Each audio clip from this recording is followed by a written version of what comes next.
Get started. Welcome to our research webinar. The WeResearch webinars are offered 4 times per year to share information and exchange knowledge with the latest RPN inclusive and focused research. My name is Jen Calver. I'm an RPN and a research coordinator with WeRPN. I will be your moderator today, along with Annette Weers, our Chief of Professional Practice and Research. We thank you for taking the time out of your evening to be here with us. As I mentioned, we would like you to introduce yourself in the chat, and this feature will remain available to you to share your thoughts, experiences, and ask questions during our time together. During the speaker session, there are going to be some interactive activities where we'll have a QR code up on the screen. And so if you have your cell phones and devices ready and willing, we'll certainly invite you to engage throughout the session. After the speaker presentation, there will be a Q&A, and then we will follow it up with some updates of what's happening here at WeRPN. And so with that, I will turn it over to Annette. Good evening, everyone. I'd like to begin by acknowledging the land on which our office is located and where I am joining from today is the traditional territory of many nations, including the Mississaugas of the Credit, the Anishinaabeg, the Chippewa, and the Haudenosaunee, and the Wendat people, and is now home to many diverse First Nations, Inuit, and Métis peoples. For thousands of years, Indigenous people inhabited and cared for this land. We are grateful to have the opportunity to work on this land, and by doing so, give our respect to its first inhabitants. May we dedicate ourselves to moving forward in the spirit of partnership, collaboration, and reconciliation as we learn together and contemplate the possibilities that lay ahead. We'd also like you to please take a moment to acknowledge the land on which you are viewing from today as well. So tonight's agenda includes an overview of the BEGIN program. We're going to welcome our guests for the evening, and we have a wonderful presentation by our presenters for all of you tonight, followed by a question and answer period, and Jen will wrap up with our latest updates from WeRPN Research with her closing remarks. So just to tell you a little bit about BEGIN, the BEGIN program provides tuition reimbursements and wraparound supports to PSWs and RPNs who are enrolled in a bridging program to transition to the RPN or RN role, respectively. WeRPN also offers the BEGIN participants a number of supports that include exam prep resources and practice support, such as our new grad workshop, which focuses on job search, interviewing, and providing career coaching. The BEGIN program also offers additional e-learning education for new graduates as they enter practice. And these are modules such as understanding the C&O resources, standards of practice, code of conduct, delegation, and managing conflict in the work environment. The program goals are to recruit nurses to sectors in greater need and to improve retention of nurses and foster a culture of excellence. The program also funds research that explores the effectiveness of the BEGIN research program to recruit and retain nurses in the long-term care and home and community sector, and explores barriers and facilitators for the transition into new nursing roles within the first year of practice. So with that, Jen, I'll turn it over to you to introduce our speakers for the evening, and they can share more about this great work that's being done. Thank you, Annette. So with the BEGIN research, it is led by Dr. Denise Connelly's Research Lab at Western University, who is overseeing 11 studies and has 3 additional studies currently in development. Since the conception of this research program, the research team has worked closely with a knowledge advisory group compiled of clinical nurses, nurse leaders, educators from both long-term care and home and community care. They've been committed to sharing research updates, research outputs, and key findings with the nursing community at professional conferences, at WeRPN events, and other mediums to really invite that feedback and suggestions to strengthen the impact and relevance of their work. It is my honor to introduce our presenters. With us this evening, we have Dr. Kristin Prentice, who is a postdoctoral associate in the Dr. Denise Connelly Research Lab at Western University. Kristin has worked with older adults for over 15 years as a certified therapeutic recreation specialist in the long-term care, hospital, and community sectors. Currently, she's working with the Connelly research team on several projects to develop strategies to recruit, retain, and revitalize the nursing workforce in long-term care and home and community care. Joining her this evening is Dr. Nicole. Dr. Qatar is a research scientist at Western University in the Faculty of Health Sciences. Dr. Qatar graduated from Western University School of Physical Therapy with a PhD and Masters of Physical Therapy in 2021 and 2020, respectively, and she holds a Master of Science degree in Behavioral and Cognitive Neuroscience and an undergraduate degree in Psychology. Dr. Qatar is involved in research exploring the experiences of nurses in long-term care and community care and the factors that could contribute to successful recruitment and retention in long-term care and home and community care sectors. And we have Dr. Denise Connelly, who is an associate professor at Western University School of Physical Therapy. She focuses on addressing the nursing workforce crisis in long-term care and home care, and her research explores nurse career bridging initiatives, recruitment and retention of new graduates, nurse resilience, and collaborative care for older adults. With that, I would love to open up the presentation for Kristin to share her slides. Thank you, Jen.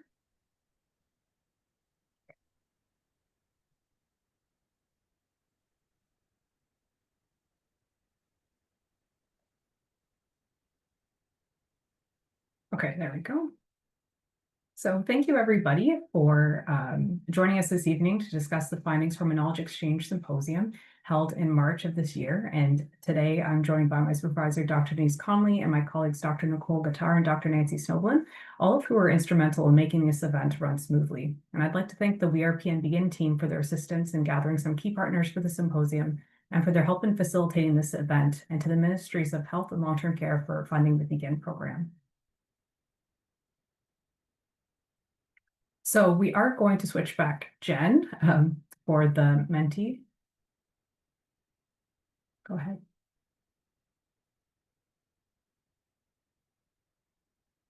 All right, everyone. I'd like you to please take out your phones and scan the QR code. And I'd like to think about what comes to mind when you think about nurse retention. 1 to 2 words that might come to mind.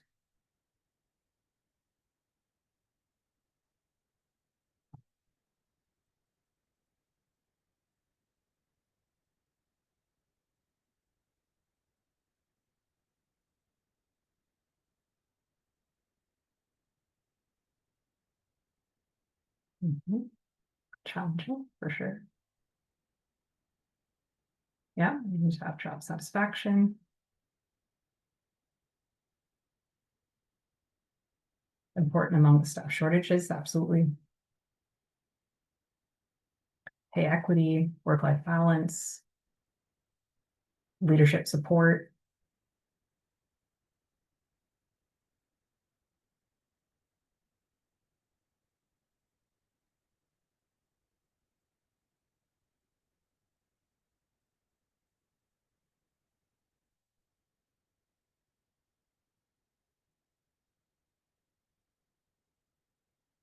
So seeing work-life balance up there a couple of times. So yes, these are all important aspects of nurse retention. Thanks, Jen. Oh, a couple more.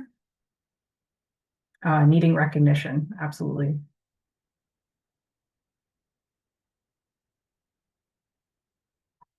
Thank you.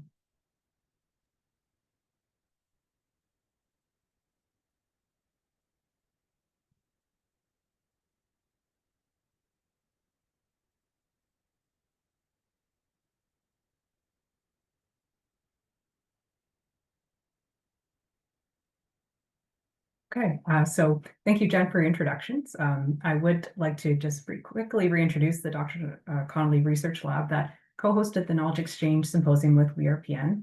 Like she said, Dr. Nicole and I are part of the Dr. Denise Connelly Lab in the Faculty of Health Sciences at Western University. And the main focus of our research is on the nursing recruitment and retention in the long-term care, home and community care sectors. And in 2022, Dr. Denise Connelly was awarded funding to the study of WeRPN-BEGIN program. And Dr. Nancy Snowblin has worked as a consultant in the Dr. Denise Connelly Lab and worked with us to co-lead the Bridges Knowledge Exchange Symposium. And so to briefly repeat, the Bridging Education Grant in Nursing is a tuition reimbursement program developed by WeRPN and funded by the Ministry of Health and Ministry of Long-Term Care to bring PSWs and RPNs to return to school and to bridge into new nursing roles to help with the long-term care and home and community care sectors. And so nursing education programs are defined as education programs that allow an individual to go from one level of education to another. And nursing programs allow PSWs and RPNs to bridge careers to learn new skills and knowledge for increased job satisfaction. And other benefits include increased confidence and competence and personal and professional development. And here's a quick overview of the BEGIN research that we've done to date. So the Dr. Denise Connelly Research Lab began working on studying the BEGIN program about 3 years ago and have since then developed 7 studies with sub-projects related to BEGIN that have focused on recruitment and retention of the workforce. In our first couple of years studying the BEGIN program, we learned about nursing bridging programs, BEGIN recipients' perceptions of working in long-term care and home and community care, and what helps them to feel valued at work. We focused on key partner perspectives of the BEGIN programs and nursing bridging programs, including nursing educators, nursing students, and long-term care and home and community care employers. We learned about nurses' intention for retention in long-term care and home and community care, and what the experience was like for new nurses transitioning into new roles in the long-term care and home and community care sector. Because some individuals made the choice to enroll in a bridging program and alluded to the factors that might have impeded them from returning to school, we asked PSWs transitioning to RPNs or RNs what were the motivators and challenges of returning to school.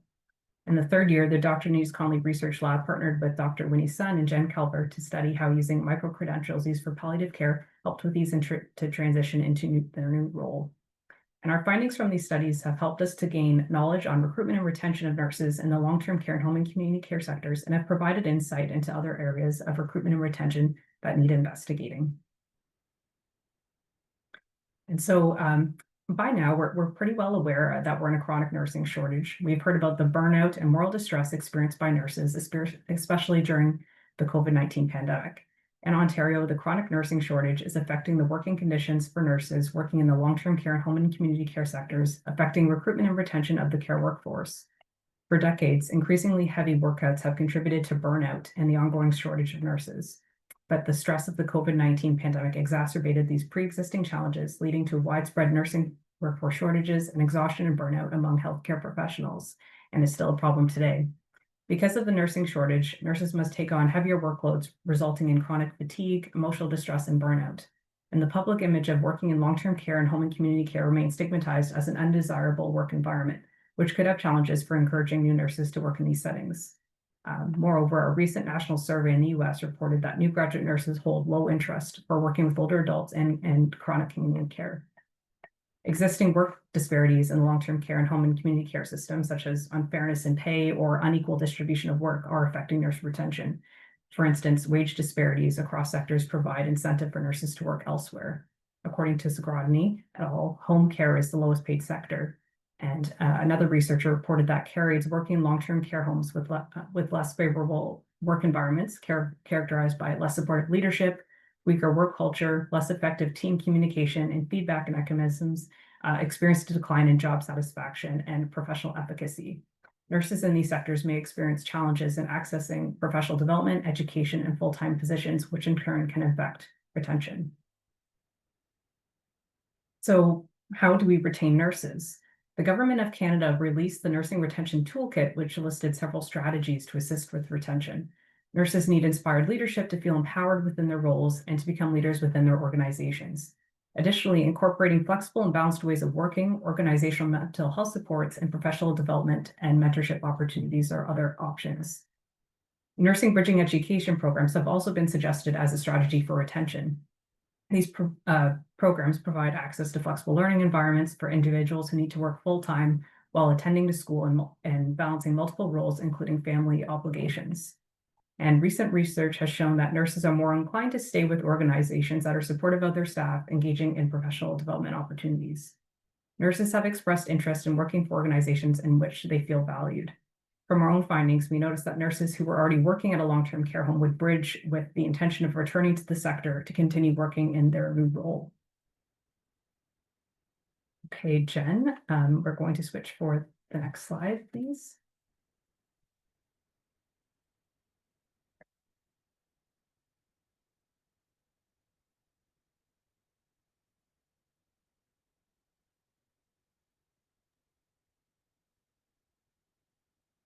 All right, everyone. I'd like you to. Oh. I will stop sharing for a second and put that up. You go ahead and just chat about it there. Okay, sure. So we are going to do another Menti meter, and the question is, do you know anyone in a nursing bridging education program? And you should be offered the answers, options yes or no.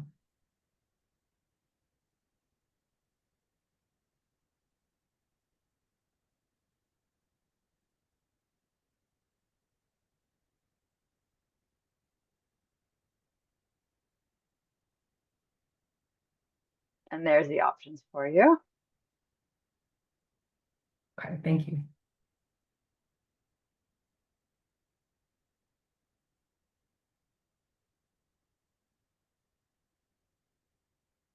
All right, Ethan right now.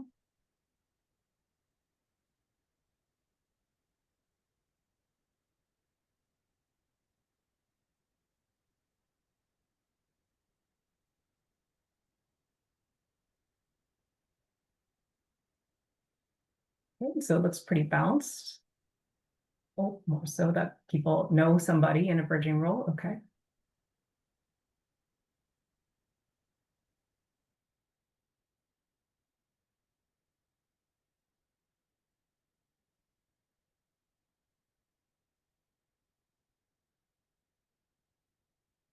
All right, thank you.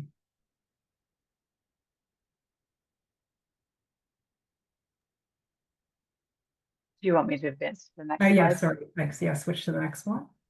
Thanks, everybody. And then we have a follow-up question here. What do you think would be a challenge of participating in a nursing bridging education program? And just try to think of one to two words to write in the responses there. Challenges of participating in a nursing bridging education program.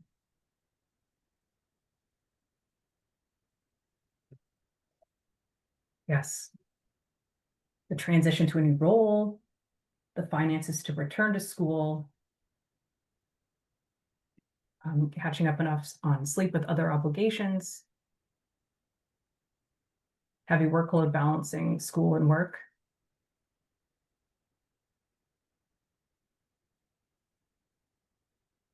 Yes, the balance. Time looks like the biggest one here.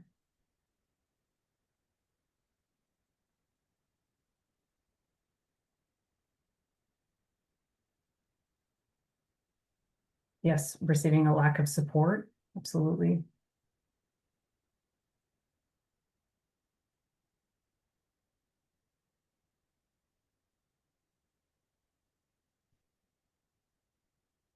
Great answers. Thank you. Burnout, yes. Okay, thanks, Jen.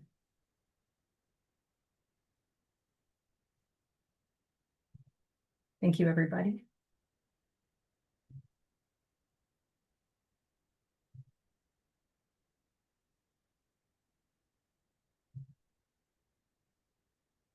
Okay. So from what we've learned from our own research, there were still gaps to fill to understand what was impacting retention for nurses working in the long-term care and home and community care sectors. Some of our questions included, what don't we know? And we knew that there were many researchers in Ontario that also focused on retention strategies in long-term care, home and community care. And so what if we met all together to discuss these issues? We were also wondering what we could do about what we were finding. What actions can we take and how can we inform policy? So we decided to hold this knowledge exchange symposium called Bridges. And the purpose of hosting the Bridges Knowledge Exchange Symposium was to gather key partners to discuss these strategies to increase recruitment and retention of nurses in the long-term care and home and community care sectors. There were 42 key partners that attended this event, including nursing educators, employers, administrators, researchers, students, and representatives from organizations supporting the long-term care and home and community care sectors. The key partners were asked research-supported questions to help initiate discussion around recruitment and retention strategies. And the idea was to draw themes from these discussions and provide a summary of them, of the discussion, and a list of recommendations in a group-authored report. So on the afternoon of Wednesday, March 19th, there were 10 leading researchers from across Ontario that came together to present their findings on rebuilding the nursing workforce in the long-term care and home and community care sectors. These presentations informed thought-provoking discussions to design 9 priority questions to be posed for guests to generate solutions for recruitment and retention of the nursing workforce in long-term care and home and community care sectors. And so they were edited after these discussions. And here is a word cloud that represents the content that was shared by our 10 leading researchers on recruitment and retention of the nursing workforce in long-term care and home and community care. Our presenters focused on enhancing work environments using co-design approaches, addressing mental health challenges, the role of supportive supervisors, professional development opportunities, and building capacity for nurses, as well as challenges and opportunities for recruitment and retention and predictors of intention to leave the sectors. So at the end of these presentations, the researchers were presented with a list of drafted questions to be posed for the roundtable discussions that we were to have the next day. The questions were informed by the literature and the Canadian healthcare context and were edited by the Western University research team. Each question was presented one at a time for the group of researchers to discuss and modify to meet the goals of the symposium. The group of researchers brought their expertise to help shape the questions, and some examples of the questions included asking about the role of organizations in nurses' professional development and other opportunities that could be offered to them, and the management of preceptorship and onboarding of nurses and other incentives that could be used to help with retention. The next day, invited speakers gave presentations related to rebuilding the nursing workforce. David Jones from CEPA, Cambridge Economics Policy Associates, gave a presentation on the economic, financial, and policy issues related to the retention of the healthcare workforce in Ontario that was underpinned by lessons learned from healthcare in Canada and the National Health Service in England. And comparing data between Ontario and the NHS, Mr. Jones presented the financial challenges involved with employing a robust workforce, for example, that pay is the largest component of NH costs, so 65% of operating cost. And he discussed the economics of the labor markets and how inflation, low unemployment, and the lack of economic growth affected labor action. Since COVID-19, nursing shortages have had effects on the safety and quality of patient care, secondary to high turnover and low retention, implying that policy intervention is still needed. And he offered policy options and practical advice for developing analysis that supports workforce. And Mr. Jones suggested long-term workforce planning is required, including the analysis of future supply and demand and its financial implications for the province. And this presentation helped inform the group of the macroeconomic context of employing nurses in the Ontario healthcare sector and the need for policy change to assist with retention. In the afternoon, Lynn McNeely and Yannick Fortin from the Health Workforce Canada gave a presentation on health workforce forecasting modeling. And together they discussed the Health Workforce Canada's new mandate and strategic initiatives designed to address retention challenges and improve support for health workforce, focusing in on long-term care continuum. And they described how they established advisory groups to inform a health workforce data strategy, resulting in the construction of data and information dashboards and their evolution to include greater specificity and insights to help with interpretation. Ms. McNeely and Dr. Fortin indicated that there were less RPNs working in Ontario long-term care homes since the pandemic compared to other provinces, and an increase in residents in long-term care with complex comorbidities. And they suggested leveraging the retention strategies that might have worked in other provinces. And this presentation helped inform the group of workforce planning models that can be used to understand retention statistics for the long-term care, home, and community care sectors.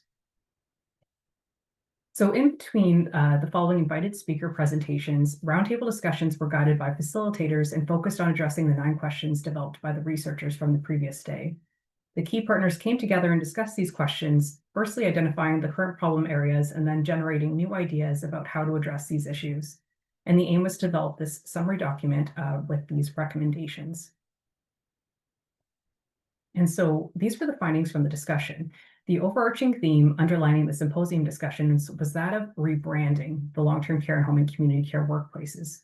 The key partners discussed how shifting the image and legacy of the long-term care and home and community care sectors with better working conditions, more robust academic education and workplace onboarding programs to improve preparation of nurses for working in these sectors and supported professional development opportunities would promote nurses to choose these sectors as their place of work.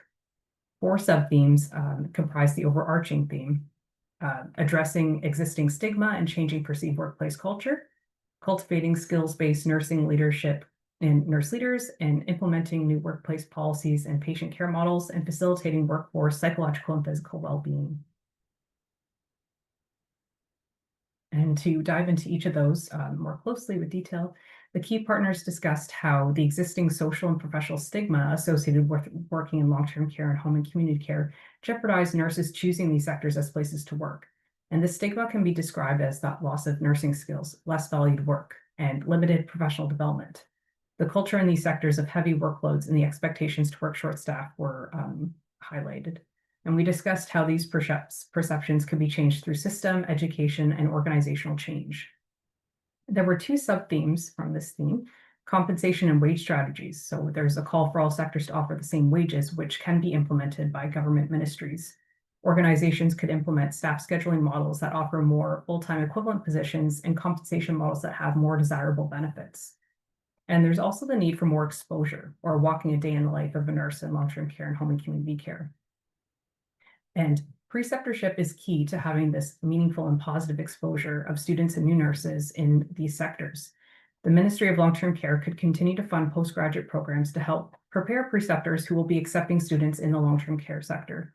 Similar incentives for preceptorship in the home and community care sector could also be considered by the Ministry of Health. Organizations can partner with educational institutes to facilitate this mentorship and preceptorship placements for nursing students. And this would ensure that nursing students can experience the reality of working within these sectors and have the appropriate supports in place to make informed decisions about their future careers. Educational institutions should focus on exposing the students to long-term care and home and community care sectors, establishing placements at appropriate timing within the nursing skills that they've developed, and having mentorship programs, debunking myths associated with working in these sectors, and marketing long-term care and home and community care as places to work in a balanced approach. Programs like BEGIN could target mid-career nurses who have the experience to handle the demands of working in long-term care and home and community care, including leadership experience. Educational institutions and social media outlets can enhance the perception of working with older adults through having promotional videos, testimonials, and posts. And so the group identified that nurses within long-term care and home and community care often take on large leadership roles, especially within the current context of a workforce shortage. However, there's limited training or leadership development that is provided to nurses within many organizations and the current academic curriculum. In the absence of postgraduate professional development, organizations should be requiring staff to develop their formal clinical leadership skills. And so the 2 sub-themes here were skills to effectively manage teams. Organizations can provide leadership training to support staff in learning how to manage a healthcare team, establish a positive workplace culture, and foster community among their team. Having prepared nurse leaders and managers to consider the novel needs of the new generation of nurses and effectively implement these strategies to reflect these needs into their workplace practices, they can include flexible scheduling. There could also be clear roles of nursing leadership positions. So leadership education will also assist with enhanced role clarity in leadership positions and provide opportunities to network with other leaders in the long-term care and home and community care sectors. There's a need to intentionally offer this opportunity to nurses within these sectors. Within long-term care and home and community care, nurses lead large teams of support staff, such as personal support workers, and in the case of formal leadership roles, other nurses. Leadership skills can also be supplemented in practical nursing and Bachelor of Science nursing curricula to prepare new nurses for the future leadership challenges that they might encounter in these sectors. In our discussions, we also heard that patient care models, regulations, and policies within long-term care and home and community care often create barriers that deter nurses from entering into these sectors. And so we proposed new management models for a better work environment and care models to foster relational care. New management and patient care models will contribute to the rebranding of the long-term care and home and community care sectors to assist in attracting and retaining new nurses. Our discussions revealed that revised management models could enhance workplace culture by redesigning traditional work schedules, onboarding processes, and training practices, client-staff ratios to promote quality patient care and reduce nurse burnout, and restructuring team-based care to better support staff workload and have more holistic resident care.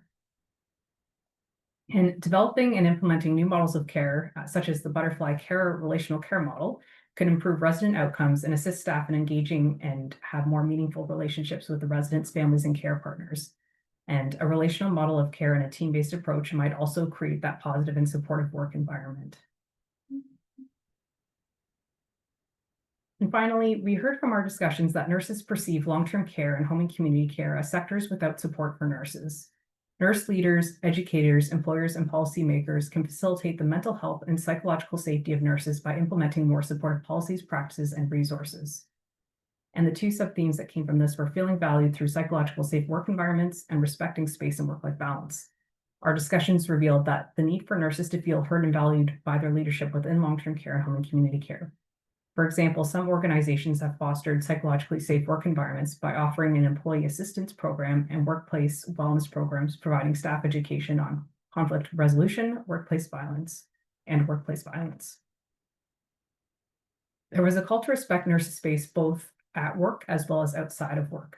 Within work, managers can provide time for direct client care interactions and acknowledge staff members' work environment challenges, such as grief following the death of a resident, or their moral distress they might experience from heavy workloads. Outside of work, managers can respect work-life balance of nurses by not pressuring nurses to come to work on their day off and perpetuating the normalization of heavy workloads caused by staff shortages. Lastly, organizations can create appropriate physical space for staff wellness, such as a quiet room, where staff can go to relax, mourn, or to be alone. And so there were several solutions that emerged from the roundtable discussions so that, and then less onus was placed on individual nurses and focused more on how these solutions could be fleshed out through government, education, and organizational systems. So at the organizational level, we suggested implementation of management and patient care models to promote this more positive workplace culture. There should also be mentorship and preceptorship programs that can mentor preceptors to, like the Prep LTC program, to help prepare them to take on new students, negotiating and promoting work-life balance for staff, as well as supporting the wellness of workers. And at the educational level, focusing on exposure. So exposing students in elementary school, high school by doing more placements to help reduce that stigma. So either doing co-op placements or volunteering or even intergenerational programming. Also incorporating more nursing leadership skills at both the academic level and in organizational settings, maybe during their placements. Academic preparation of nursing students caring for older adults. So learning more about gerontological competencies across all nursing work settings, as well as designating a percentage of seats for nurses who want to work in long-term care and home and community care within academic organizations. As well, creating innovative classes that teach emotional-based care from an equity-driven lens versus focusing more on task-based care to help foster that emotional intelligence in the workplace. And at the ministry level, really honing in on wage harmonization across all sectors that align with cost of living and housing, and standardization of regulations for caseloads so that there are more regulated workloads and ratios with guidelines to help interpret for consistency across sectors, across organizations. As well, measurement, gathering the data from professional associations like CIHI or the Canadian Institute of Health Information to measure nurse retention to help drive these retention strategies. And so for the last 3 years, we've been working on 7 studies, and the outcomes from the Knowledge Symposium led to 3 studies that we will be moving forward with in long-term care. And all 3 studies are still being refined, but I'm going to talk a little bit about what these ideas will be. So the first one will be understanding racial microaggressions. how the work environment impacts retentions by exploring the racial microaggressions experienced by nurses involved from the BEGIN program in long-term care. And this study emerged from the findings addressing stigma to improve workplace culture and facilitating workforce psychological and physical well-being. The working conditions currently involve threats to nurses' psychological safety, and there's a need to learn more about how racial microaggressions, as expressed as being experienced by some of the BEGIN students and some of our other studies, impact their work environment. We aim to understand the frequency of racial microaggressions, as well as hear their stories to enact transformation within the long-term care system. We're also going to focus on the timing and supports for nurses bridging roles, going through the bridging programs, and updating workplace policies and care models to help better support nurses and understand what it is that they find most supportive at work to help improve their professional quality of life. And then our third study is focusing on leadership. Because we found that nurses often take leadership roles because of the nursing shortage, we'd like to know what they need in order to practice effectively as leaders. What do they need, and how can these competencies be incorporated in the nursing curriculum and in service training? And so the findings from this Knowledge Exchange Symposium has implications for nursing educators, policy influencers, and employers. And we hope that this list of possible solutions is a helpful step in recruiting and retaining nurses in the long-term care and home and community care sectors. Thank you very much.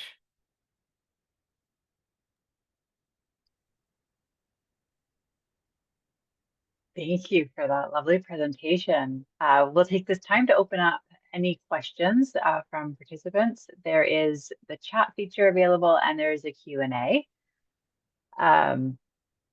It was really interesting for me around stigma. That seemed to really come up a lot during the time together with people. So when you were talking about your key partners, can you remind us who all fell under that key partner umbrella? Nursing educators, employers in long-term care and home and community care, students, researchers, policy influencers. I think I got them, but my team can step in if I've missed any. Yeah, it's incredible to get a group from learning, so nursing students, all the way to looking at that collaboration with system leaders. So you've spent a lot of time with this data and some of this information that came out from this group. I was there. It was an incredible event. We all left exhausted because there was a lot of information sharing. So what would be your advice for an RPN working in home and community care or long-term care around either, I'm just thinking of stigma. So either seeking supports to address some of the stigma that they're facing, or going, looking for connections maybe from their organization. Do you have any recommendations in that area or any advice? They're an RPN hoping to bridge into an RN, or they're a student. I'm thinking of long-term care workplaces. Like, so the advice could be targeted for a new graduate nurse who has just finished the BEGIN program, or maybe it's looking at the nurse who is going to be working with the new graduate, and thinking of the role of retention on those pieces. So the first thing that comes to mind is that it's all about their perception before they get there. And then they often leave within the first couple of years after working, or that's some of the statistics I've read. So how can we reframe their thinking about what's so great about working in long-term care? What would make them want to stay working there? And if we change that perception early on, with elementary school, high school, then they can already go into it with this new perception. For someone that's already working there, how can we continue to make this a positive work environment? And so I think that sort of starts at the organizational level. What policies can we implement to foster more of a positive work environment for them to be in? How can we change these policies so that workload isn't as heavy? How they can see that what they're doing is really valuable work, skills that's unique to long-term care and home and community care. Thank you. policies and practice. That's always an interesting concept. So for this group, because our participants here tonight are a mix, right? As I said, nursing students to health leaders. Did any advice or recommendations come forward for that intersectionality between policy and practice, and that relationship with students, nurses, clinical nurses, and then the leaders to implement and action some of these policies? Communication with their leaders, I would say, to sort of speak to professional development opportunities that they may be interested, is one way of showing their interest, and then they can work with their organization to do what they would like to do, to see their career go in the area they'd like to go. Thank you. Yeah, communication keeps coming up in both home and community care and long-term care over and over and over again. And I always think that the styles of communication, right? Working as a personal support worker, to some of the conversations I've had to have in different meetings today with what I'm doing, and the styles are very different. So that communication piece, I think it really resonates with me. We have a thank you here in our chat. In terms of recruitment and findings around leadership, how might we build upon this role for students and novice nurses to support the attraction to long-term care and community care? Sorry, can you say that question one more time, Jen? Yeah, so I think, Sherry, please correct me if I'm saying this right. So I think the question is around for leadership, how might we build on this role for students and novice nurses to support the attraction in these sectors? In terms of educational institutions, definitely how they frame it. Like we spoke about marketing the long-term care and home and community care. We have heard that maybe some nursing educators would not say that this is the most desirable place to work, and how can we all be on board as nursing educators to ensure that they are marketing this as an equally wonderful place to work, as well as working in the hospital or other areas as well. Does that answer your question? I think so. Sherry, if you have anything else to add on to that, attracting nurses and students into the long-term care sector and community care sector, did anything come up around aging? The fact that it's a lot of the work that we do is working with aging. I can think of, and I was speaking about this with a group today, I was told I was too old to continue my education at 28 because I was going to mess up my retirement. And so when we think about what we're placing on the value of caring for aging and how we see aging and what, old age is any of that coming forward in the work that you're doing in your BEGIN projects? Not so. I think just there hasn't been a lot of focus on aging work, but certainly in the literature that is still part of the stigma of why people don't want to work with older adults. They feel that they might lose their skills there isn't as valuable working in aged care. It's also been perceived as dirty work. Right? So it's how can we change that perception to show that it's just as a wonderful place to work with older adults, all the benefits there are to working with them, all the stories that they have to share, building those relationships, really tapping into that emotional based care. Because I think it can be very easy to switch into task-based care and seeing it more as working with objects rather than these are people who have lived a really long life, and how can we interact with them to take care of them and really build that relationship to strengthen your satisfaction at work. Great answer. Denise, do you have something to add to that? Go ahead. Yeah, if I might, a couple of other suggestions that came forward in the workshop were around the specialized skills in gerontology and having a gerontology specific course in the nursing programs. a lot of the, well, our understanding from the discussion is that a lot of the gerontology content is sprinkled throughout the curriculum, which is not really recognized necessarily or labeled by the students as a particular area of focus. Granted, older adults are a lot of the caseload across any unit on a hospital or any practice care setting, but to have something specific that would label it as a specialization.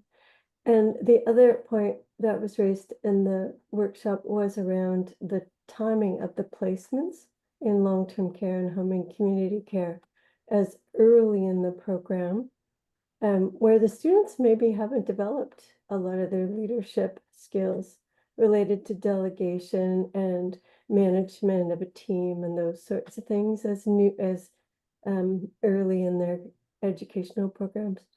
And finally, we did get confirmation that the CNA has a certification for gerontological nursing.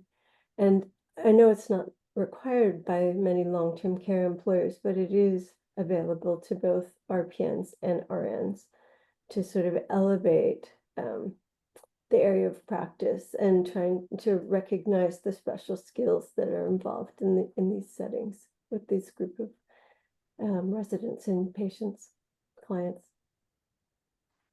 Yeah, absolutely. That's near and dear to my heart. If nursing skills are not wasted in home and community care, long-term care, it's actually incredible what the nurses do. You just spend a day with them. I think that would help to reshape the stigma at gerontological nursing specializations and when to take this, right? When you're going through your college or undergraduate program, or is it something that you hone into?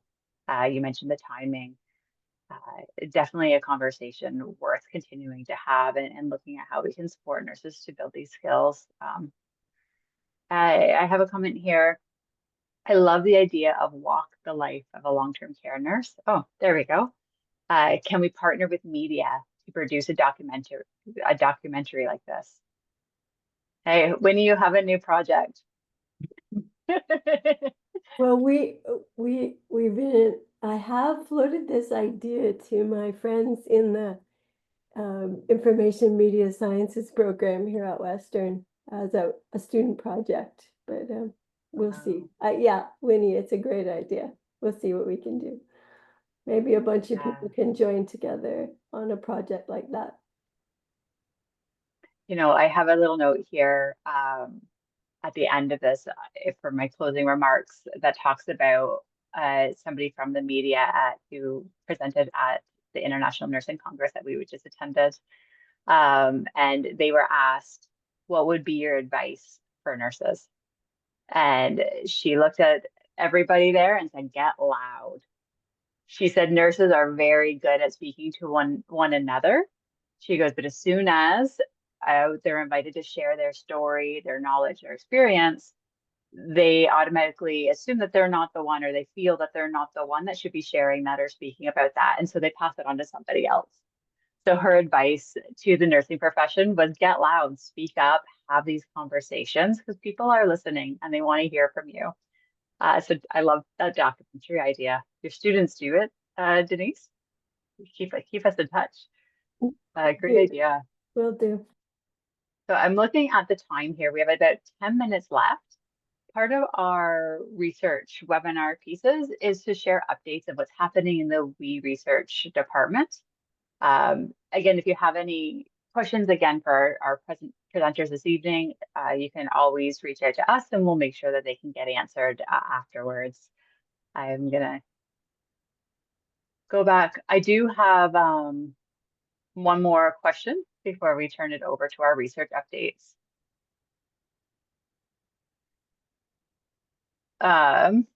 So this question is about, so when we have research studies like this, how does the researchers and WeRPN share this information with the ministries of long-term care and the ministries of health?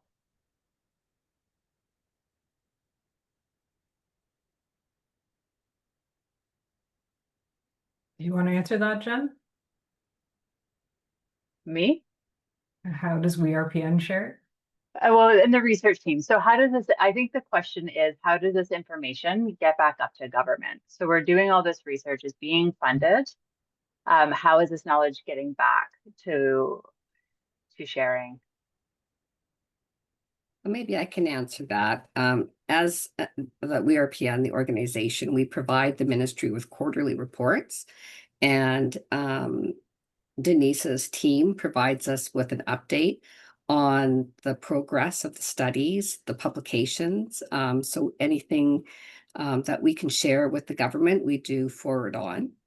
And so they have the most updated research and where they can find those findings. So we do that on a regular basis.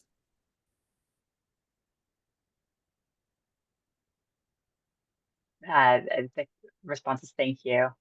That was helpful, Annette. Okay, so the proper slides are showing here. It's always fun sharing the slides with technology. So before we close this evening, we would like to provide you with some brief updates of the research activities, some of the initiatives and opportunities that are happening at WeRPN.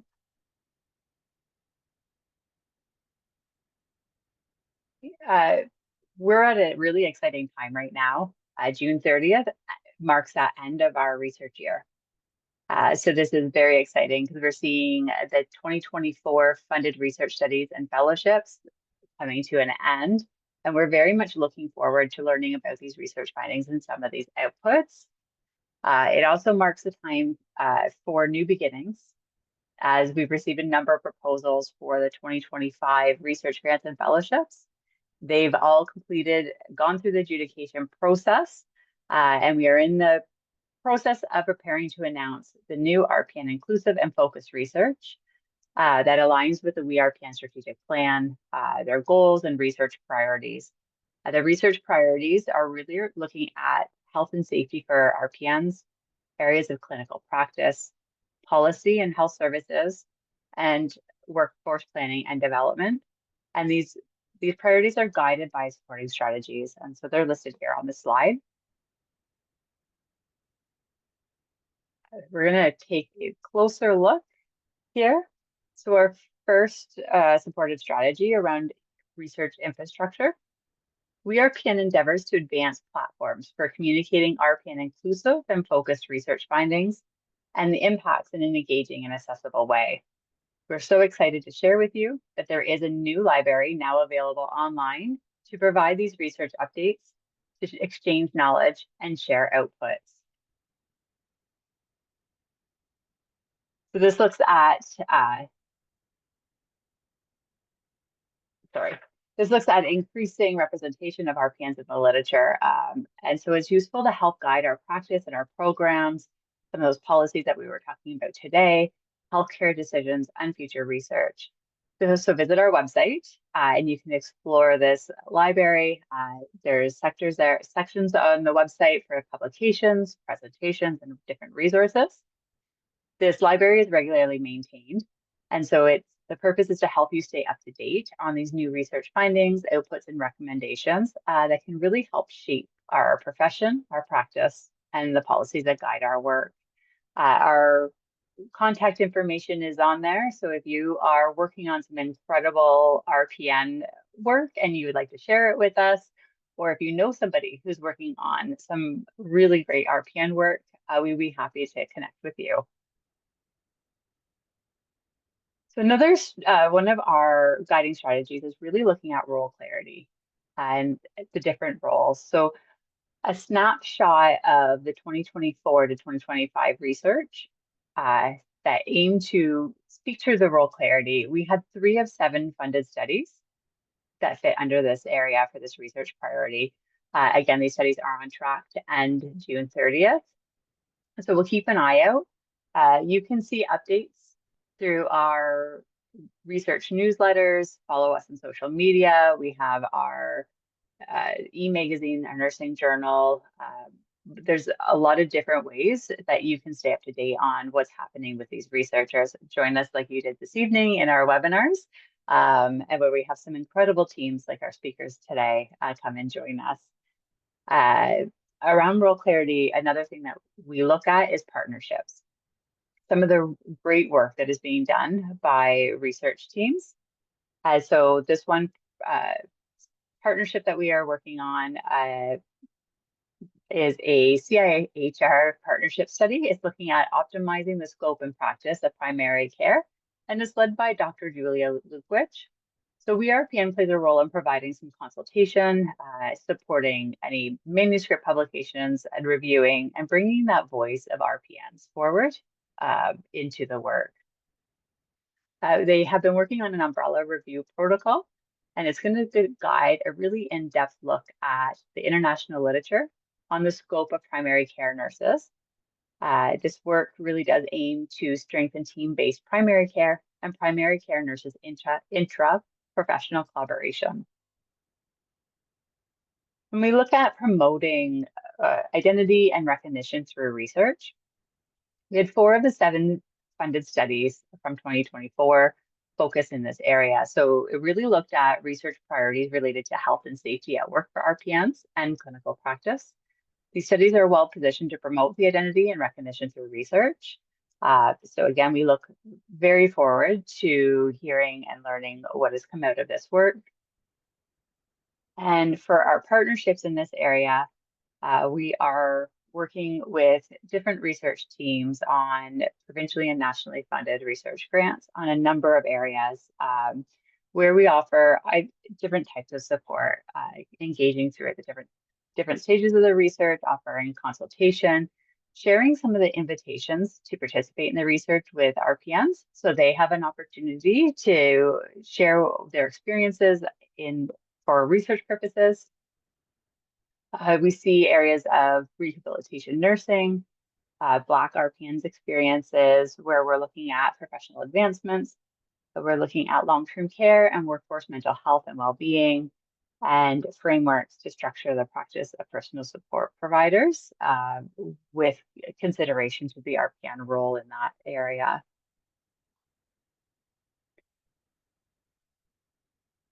So for looking at leadership through research literacy, we have a number of opportunities and ways people can get involved.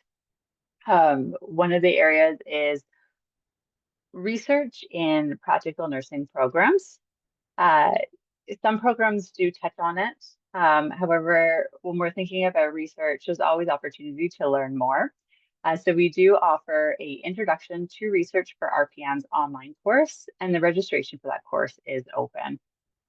We also have registration open for our annual research symposium that will take place November 28th, 2025.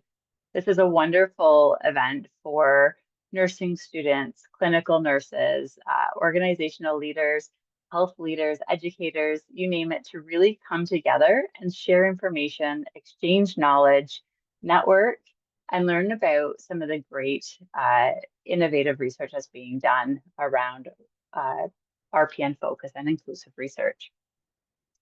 Our next quarterly research webinar will take place in September, and our topic is looking at the role of RPNs in the operating room. So we're very excited for that event.